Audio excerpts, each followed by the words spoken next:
Фрлањето на комунален отпад на места каде што не е дозволено, со што директно се загадува животната средина, е појава која е покарактеристична во летниот период. Освен тоа што негативно се одразува врз здравјето на граѓаните, се уништува и урбаната опрема поставена за разубавување на градот и рекреирање на кумановци. Во контекст на ова, СВР Куманово постојано превзема превентивни активности за јакнење на свеста на граѓаните за здрава животна средина, а оние што не постапуваат согласно законот се санкционирани, информира Ивана Младеновска, портпарол на СВР Куманово. СВР Куманово стои на располагање за зајакнување на соработката со надлежните служби по примерот на бројните заеднички акции и активности во изминатите години. Се со цел создавање на побезбедни и чисти средини за граѓаните и поефикасно справување со прекршителите.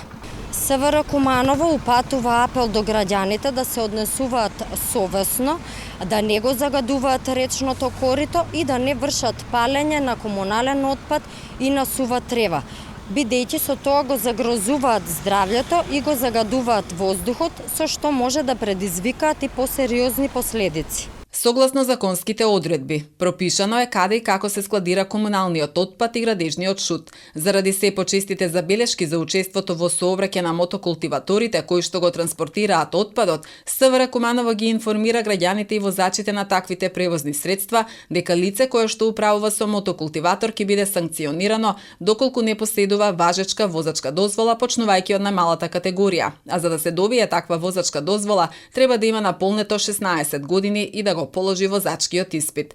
Инаку познато е дека на повеќе локации во градот се паркираат мотокултиватори и веројатно така ќе остане се додека не се определи локација од надлежните служби за паркирање на овие возила за услуги.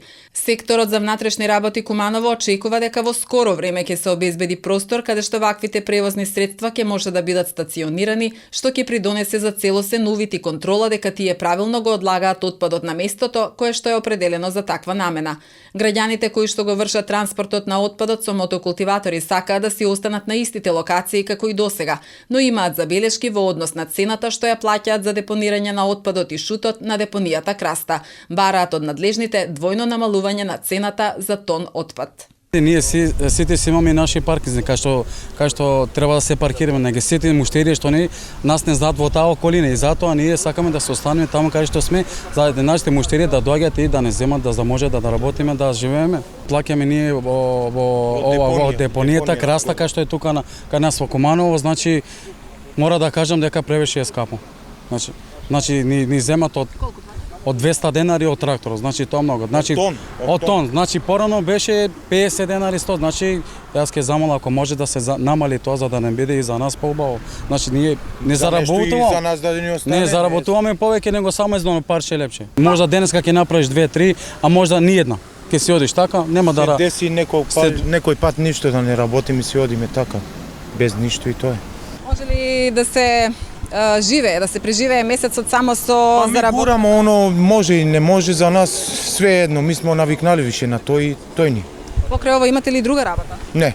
Немаме тоа. Па сакам да кажам на жените дека да не остават таму каде што сме, за да можат муштерите да за да може да пекараме, значи да извадиме парче леп.